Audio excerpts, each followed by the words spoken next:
Hi friends, welcome to పవిత్ర దహనా వంట. ఈరోజు మీకు ముల్లంగి చట్నీ ఎలా తయారు చేయాలో చేసి చూపిస్తానండి. ముల్లంగి స్మెల్ కొద్దిమందికి నచ్చదు కదండి. అలాంటి వారికి ఈ విధంగా చేసి పెట్టినా హ్యాపీగా తినేస్తారండి. నా ఛానల్ని ఫస్ట్ టైం చూస్తున్నట్లయితే లైక్ చేయండి, షేర్ చేయండి, సబ్స్క్రైబ్ చేయండి. ఇప్పుడైతే ముల్లంగి చట్నీ చేద్దామా. ముందుగా చట్నీకి ముల్లంగి 4, ఎండుమిరపకాయలు 10 లేదా 12, ఉల్లిపాయ 1, వెల్లుల్లి 1, టమాటాస్ 3. సగం ముల్లంగి కట్ చేయాలి. టమాటాసు, వెల్లుల్లి, కొత్తిమీర, ఉల్లిపాయ, జీలకర్ర కొంచెము, ఎండుమిరపకాయలు, కరివేపాకు, ముల్లంగి సగం తురుముకోవాలి.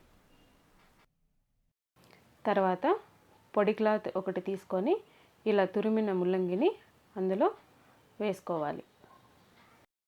తర్వాత ఆ క్లాత్లో ముల్లంగిని గట్టిగా చుట్టేసి ఇలా పిండుకోవాలి. గట్టిగా పిండేస్తే జ్యూస్ అంతా బయట వచ్చేస్తుందండి ముల్లంగిలోది.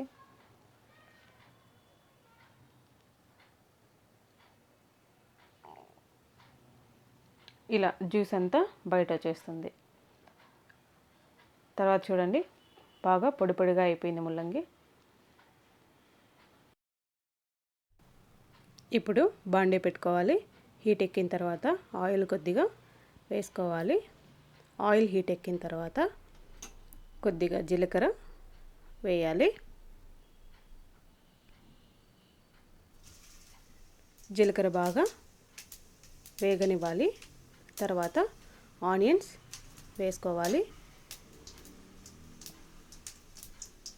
అవి బాగా వేగేంత వరకు కలిదిప్పాలి. తర్వాత ఎండుమిరపకాయలు వేసుకోవాలి. అవి మగ్గిన తర్వాత వెల్లుల్లి రెబ్బలు కొన్ని వేగనివ్వాలి.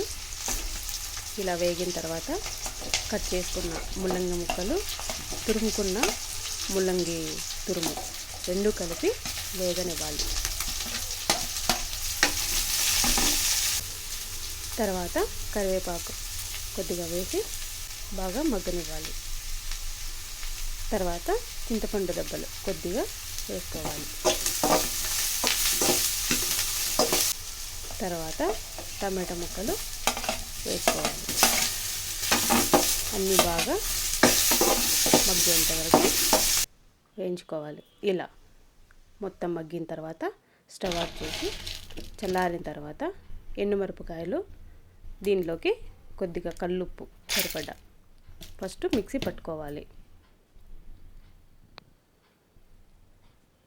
పొడిలాగా చేసుకున్న తర్వాత ఏంచినవి మిగిలినవి దీంట్లోకి వేసేసుకోవాలి.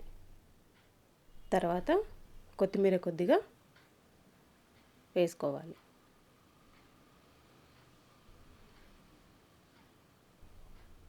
తర్వాత మిక్సీ పట్టుకోవాలి. కచ్చాపచ్చాగా వేసుకుంటే చాలు. ఇందండి, సరిపోయింది కదా. ఎంతో రుచిగా ఉండే ముల్లంగి చట్నీ రెడీ.